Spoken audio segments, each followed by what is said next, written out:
So we've got the number from Bloomberg here for Crypto Capital Corporation. Let's give them a call. Let's see what happens.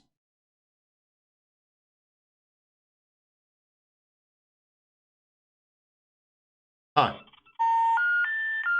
We're sorry. You have reached a number that has been disconnected or is no longer in service.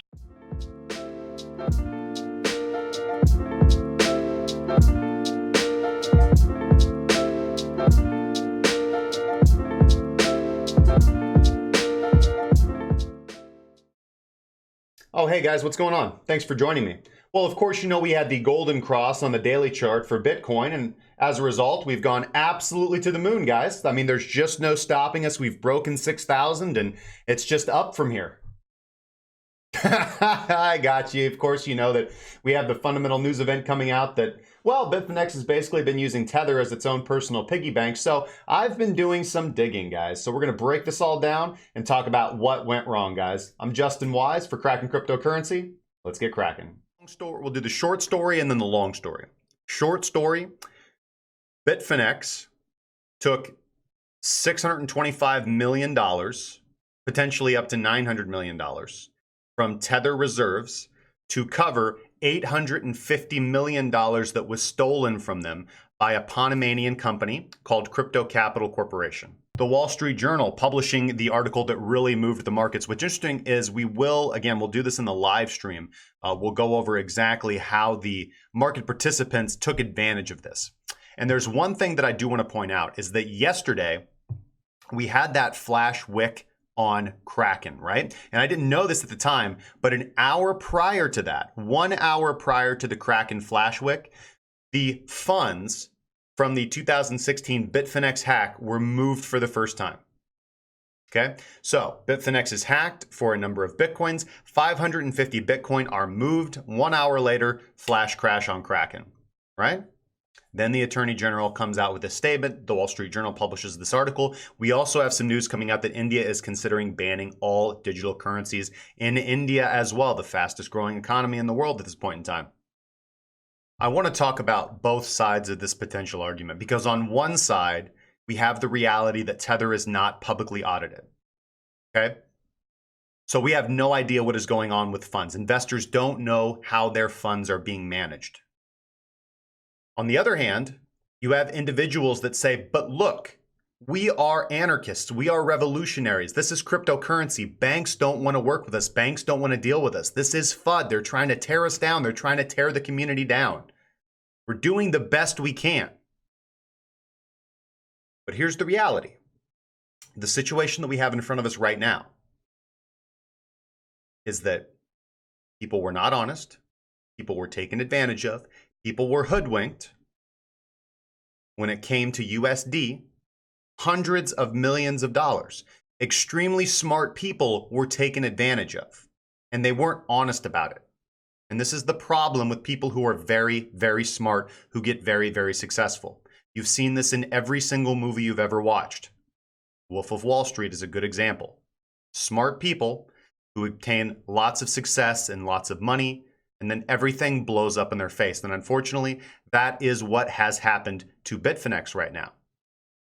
I'm seeing overly positive statements that, hey guys, listen, if crypto capital gives the money back, everything's fine. Alistair Milne said this morning. If the funds are returned to Bitfinex, everything's fine. If Bitfinex is profitable, everything's fine. That doesn't change the fact that funds were mismanaged. So this is the court order that was filed by Letitia James, who's the Attorney General of the state of New York. Okay? And the respondents are Bitfinex Incorporated, BFXNA Incorporated, BFXWW Incorporated, Tether Holdings Limited, Tether Operations Limited, Tether Limited, and Tether International Limited. So here's what you need to know about this. Bitfinex is incorporated in the British Virgin Islands. BFXNA Incorporated and BFXWW Incorporated are wholly owned subsidiaries of Bitfinex Incorporated. Bitfinex, BFXNA, and BFXWW are operated by the same small group of executives and employees. 16, BFXNA consented to an order instituting proceedings with the CFTC to resolve an investigation into Bitfinex. Tether Holdings Limited is also incorporated in the British Virgin Islands. The Tether entities are owned and operated by the same executives and the same employees who operate Bitfinex. Tether is majority owned by Bitfinex Incorporated, which is also the majority owner of iFinex. Okay, we've got Tether, BFXNA, BFXWW owned. So we have BFXNA, BFXWW, iFinex, Tether Holdings, Tether Limited, and then Bitfinex, which owns all of them. Okay, so there's how the bubble works. All right, so March 4th, 2019. Tether changed its main website disclosure about the backing of Tether by USD reserves, now stating that every Tether is always backed by our reserves, which may include traditional currency, cash equivalents, and from time to time other assets and receivables. This section goes on to talk about Bitfinex's troubled banking relationships, basically how few banks wanted to do business with Bitfinex due to the risk of virtual currencies. Now, prior to 2017, they were using several Taiwan-based banks to make and receive wire transfers to deposit and withdraw USD funds for their clients. In March 2017, Wells Fargo elected to no longer process USD wire transfers for them. Bitfinex filed a lawsuit against Wells Fargo and quickly withdrew it. Then they were using a Puerto Rico-based bank called Noble Bank International. In October 2018, they ended that relationship. As of early 2019, Noble Bank seems to no longer be in operation. In November 2018, Bitfinex announced that they had a banking relationship with Deltec Bank and Trust Limited, headquartered in the Bahamas. They also claimed at that time that Tether was backed 1-to-1 by the dollar. Remember, it wasn't until March 2019 that they changed their website. Okay, however, at no point did Bitfinex or Tether disclose to their clients that they were using third-party payment processors to handle client withdrawals or disclose who those payment processors were. In 2014, Bitfinex began a relationship with a Panamanian entity called Crypto Capital Corporation. By 2018, Bitfinex had placed over $1 billion of customer and corporate funds with Crypto Capital. No contract or similar written agreement was ever entered into between Crypto Capital, Bitfinex, or Tether. Bitfinex and Tether have also used a number of other third-party payment processors to handle client withdrawals, including various companies owned by Bitfinex, Tether executives, as well as friends of Bitfinex, meaning human friends willing to use their bank accounts to transfer money for Bitfinex. By mid-2018, Bitfinex was having difficulty honoring its clients' requests to withdraw their funds from their trading platform Bitfinex because Crypto Capital, which held all or almost all of Finex's funds, refused to process customer withdrawal requests and refused or was unable to return funds to Bitfinex. Early 2018, rumors began circulating online that Bitfinex was close to insolvency. October 15th, 2018, Bitfinex publishes a note to the market stating that all withdrawals are being processed without the slightest interference, which was false. Okay, which was false. So let's actually scroll down here just a little bit. And we have actually screenshots provided to the New York Attorney General's office by the respondents. And this is a screenshot from a conversation from Merlin, who's one of the executives at Bitfinex, to Crypto Capital Corporation. And Merlin, this is, let's see here. So this is going to be August of 2018. And he's saying, Merlin is saying, hey, Oz, sorry to bother you every day. Is there any way to move at least 100 million to either blank? We are seeing massive withdrawals and we are not able to face them anymore unless we can transfer some money out of Crypto Capital. I understand some of the funds are being held by blank, but what about the rest? Under normal circumstances, I wouldn't bother you. I never did so far, but this is quite a special situation. I need your help. Thanks. Okay. So then we have in early 2018, rumors began circulating that they were insolvent. Here's the notice. That said we're having absolutely no problems with withdrawals. However, as revealed by these documents provided to the New York Attorney General's office, that was incorrect. So their statements to the public were incorrect. Can't blame them too much for doing that. Of course, they're going to want to put their best foot forward. They're not going to want to claim that they're insolvent or that they're having problems with processing customer withdrawals. But the fact of the matter is, many withdrawals were sitting there unfilled, and this is why nobody was arbitraging to Bitfinex. This is why there was a premium on Bitfinex, right? Because you couldn't withdraw your USD out, okay? So we continue on. This is in October of 2018. Merlin is saying, I have been telling you since a while, there's too many withdrawals waiting for a long time. Is there any way we can get money from you, Tether, or any other form? Apart with Crypto Capital, we are running low in cash reserves. Please help. This is Crypto Capital saying, now listen to this response. Like this dude saying, hey, help, you have $800 some million of ours. Can you please process these withdrawals? And this guy is saying, I know, we are following the banks. We post as many as we can and let them process as much as possible according to them. Every time we push them, they push back with account closure without reason. What? Did you really just duck and dive me like that? I don't know how many of you people have done any street hustling, but that's a swerve if ever there was one. So Merlin responds with, dozens of people are now waiting for a withdrawal out of crypto capital. All right, this continues on in October of 2018. Merlin says, I need to provide customers with precise answers at this point. Can't just kick the can a little more. The international, I mean. Crypto Capital Corp responds with, I will keep you posted here on the process of all international payments. And then here's the big one that everybody's talking about. Merlin says, please understand all this could be extremely dangerous for everybody, the entire crypto community. Bitcoin could tank to below 1,000 if we don't act quickly. This is in October of 2018. Okay? What happened in November 2018? We dropped from 6K. Continuing on, this is 2 days later in October of 2018. Merlin says, Oz, I need urgently some funds, either Tethers or USD. We need at least 100 million within the next week. The situation looks bad. We have more than 500 withdrawals pending and they keep coming in. Sorry to be pushy, but can you try sending something already today? We have about 400 small orders pending. The total amount is only 5 million, but we have to send them out quickly. People are enraged. Too much money is trapped with you and we are currently walking on a very thin crust of ice. November 2018. I hope you will be able to send something big pretty soon. The situation is not looking good. We are and CC responds, we are pushing every day. The previous KNF from Poland just resigned over scandal of shaking down banks, so it's very good for us to get funds released ASAP. They send a link to some news event basically saying, hey, we've got funds, we've had funds seized by the Polish government. All right, but they don't come out and say that. They're just kind of alluding to that, right? Again, I don't know if you guys have street hustled, but this is a swerve if ever there was one. Merlin says, is there any realistic estimate about Poland? It was July when you told me for the first time it was to be expected at any time. Okay, if it's November and you've had millions of dollars of mine and you promised them to me in July, you're hustling me.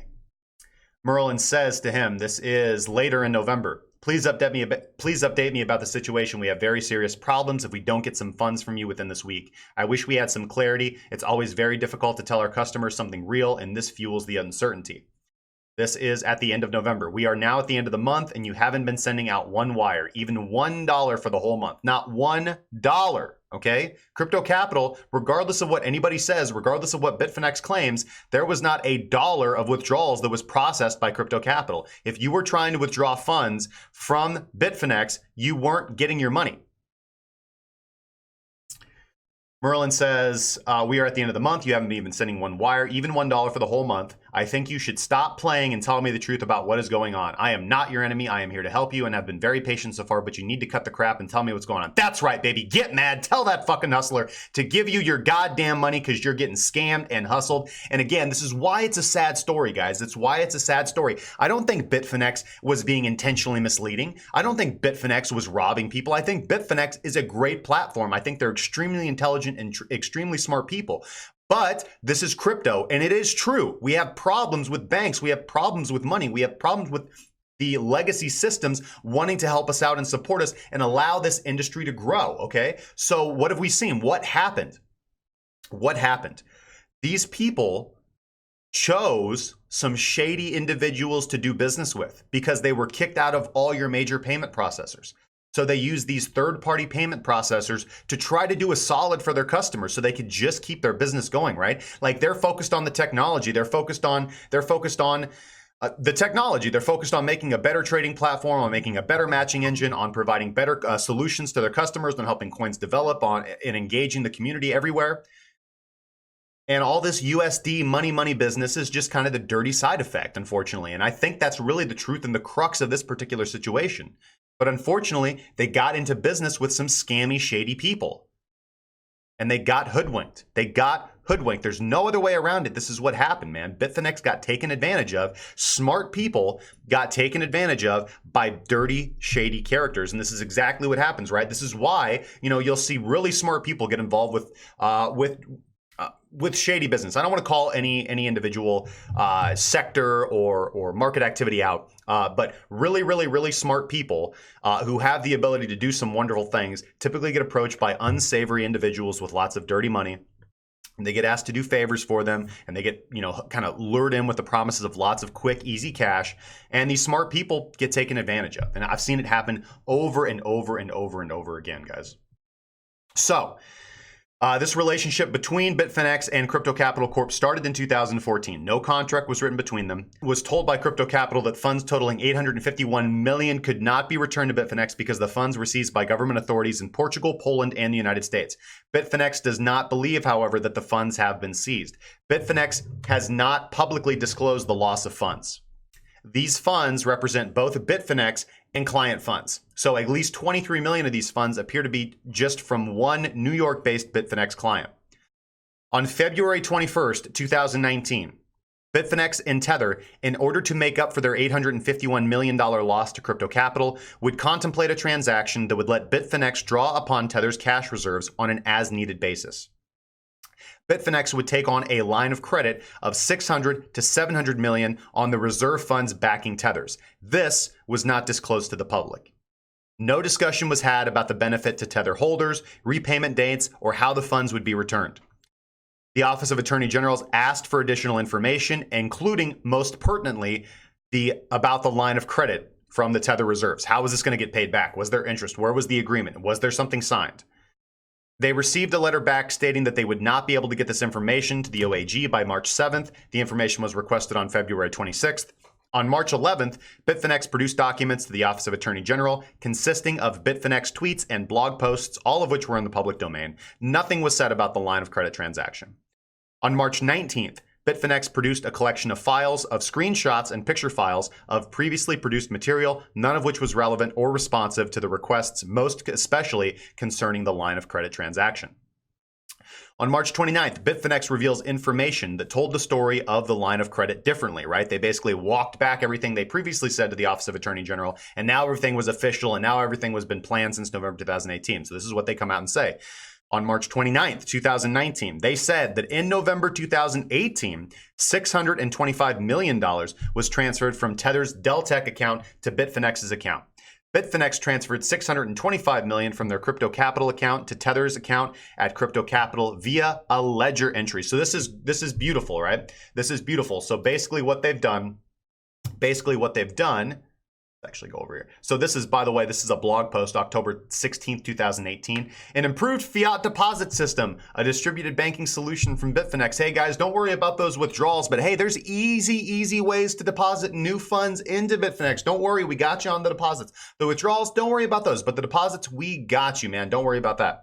Bitfinex claims that in November 2018, $625 million was transferred from Tether's Deltec, that's a real bank account, that's their Deltec bank account, okay, to Bitfinex's Deltec bank account.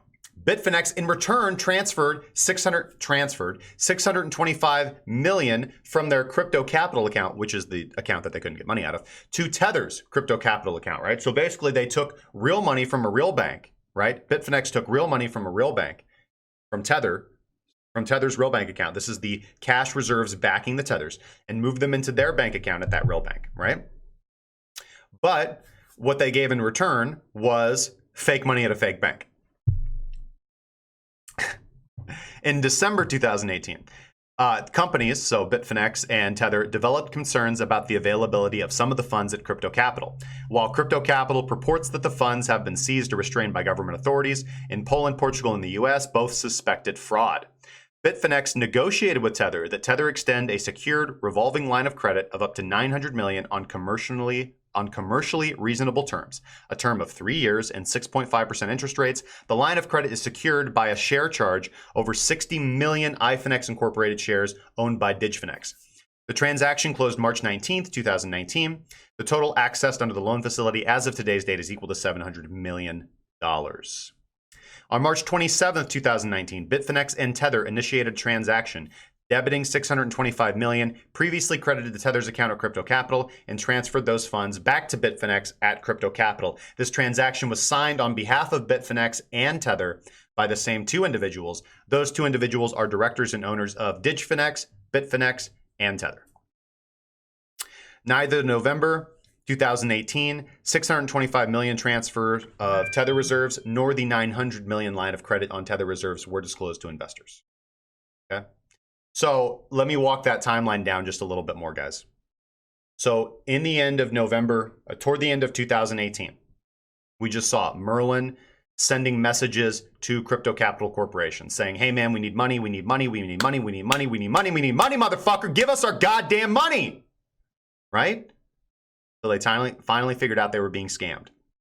In February 21st, 2019, because this is the information that they originally gave to the Office of Attorney General, right? Keep in mind, they've been in contact with the Office of Attorney General since 2016 regarding business activities happening before 2015. They originally said to the Office of Attorney General that it wasn't until February 21st, 2019 that Tether and Bitfinex sat down, did the transfer of the money from the Deltac bank account from Tether to the Deltac bank account of Bitfinex, and then Bitfinex gave them in return that fake money from Crypto Capital. So they just put a ledger entry in from Crypto Capital, moving funds from Bitfinex's Crypto Capital account to Tether's Crypto Capital account, which since that's just stolen money, it's not, and fake money as far as they're concerned, that's not actionable. It doesn't mean anything. Then the Office of Attorney General bugs them through March to give us more information about what you just, whoa, hold on there. You're saying you had this backed up money, you have actually the cash reserves from Tether, and you just gave them to Bitfinex. You guys just had kind of a sit down handshake type thing. Can we get some more information about that? Right, so throughout all of March, Bitfinex is like, whoa, yeah, here's some screenshots, here's some images, here's some pictures, right, until finally toward the, because this information was requested, February 26th, 2019, from the Office of Attorney General for Bitfinex and Tether to clarify what the heck they're talking about, this line of credit transaction. And it wasn't until March 29th, 2019, that then they backwalk everything they said. And they go, no. See, so all the way back in November, yeah, we had gone ahead and done the, we had just switched money, right? We had access to the crypto capital funds, you know, just for no reason, just for funsies, right? We just, you know, like kind of like swapping money around, right? We just went ahead and had 625 million from the Deltac account of Tether transferred to the Deltac account of Bitfinex, and we just gave them the money on Crypto Capital. It's all fun, you know. We just got a little drunk at the office party. It's nothing's fine. But then in December, we were kind of like, oh, damn, maybe we can't, you know, maybe there's something funny going on with Crypto Capital, you know what I mean? Like, we had no idea. I mean, they were just here. We've been drinking at their house. We're best buds. They just gave us $100 million. We're not having any problems with withdrawals. And then we decided that, hey, well, let's sit down and sign the super official document and talk about interest rates and terms and 3-year payment backments and all this stuff. And we're going to back it up with the shares of the company that, you know, we're all in this together. It doesn't matter. It's all like shared. So, yeah, no, it's not like we were just panicking and just took the money from the Tether treasury so that we could actually process our withdrawals. It's not like we were in a rush or anything. It's not like we had people threatening to kill us, most likely, right? Because you have clients that you're most likely close with, right? Because this is cryptocurrency. It's not like you're behind some desk, right? We're all, you know, here's the thing, man. A lot of really, really smart people don't understand how dirty and shady the world can be. And you get involved with people and you're talking about tens of millions of dollars, hundreds of millions of dollars. And these people don't play around. They know exactly who you are. They will visit you personally, physically, right? And they will make sure that they get their money, right? This isn't not everybody that has money in cryptocurrency is your happy crypto anarchist, right? And these exchanges are under a lot of pressure. And unfortunately, some of them have put themselves in dangerous situations. So I feel for the executives and the individuals and the employees of Bitfinex. They're under the gun. And again, when they say, "Hey, man, Crypto Cap," you saw those text messages between Merlin and CCC, right? Here's Crypto Capital's website right here. It's nice and shiny, isn't it? You saw those text messages between them. Merlin just really panicking and saying, "Hey, our customers are enraged." / "Hey, man, I'm trying not to die," potentially, right? But the reality of the fact is even if that is true, right? Even if they were like hiding that information that they had made it all official and everything. And then they disclose that information later because they're like, oh, our attorney said it was cool. We don't have to worry about it anyways, which doesn't make any sense, by the way. I'm just letting you know that they panicked. They did a lot of stuff in a panic. And then they walked back and tried to make it all look official and, you know, set up these terms and everything and sign papers and stuff. None of that information was disclosed to the public, and it should have been, right? You know, I get like not wanting to cause a panic, you know, and make the markets panic. But listen, investors deserve to know this information, right? And even though Bitcoin is going to change the world, doesn't mean that Bitfinex is going to, right? It's just a sad story, man. It's a sad story of really smart people that got hoodwinked, right? And what effect is this going to have on the market? Well, we're going to see, guys. But either way, it doesn't look good. So there you have it, guys. Just another one of those fundamental flash crash news events that does have the ability to fundamentally alter the market, guys. Where this goes from here, we're going to have to watch and see.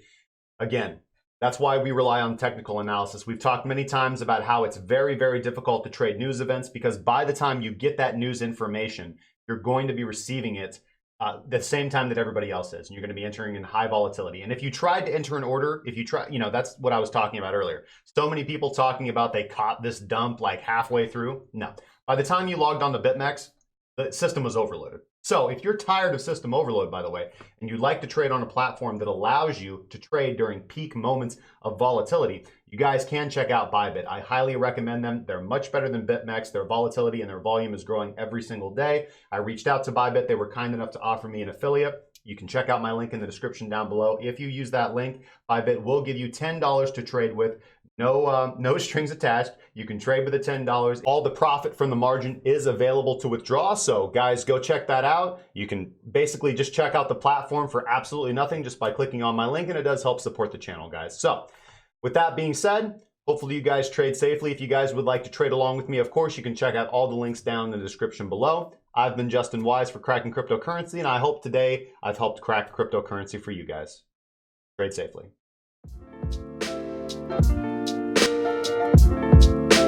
Thank you.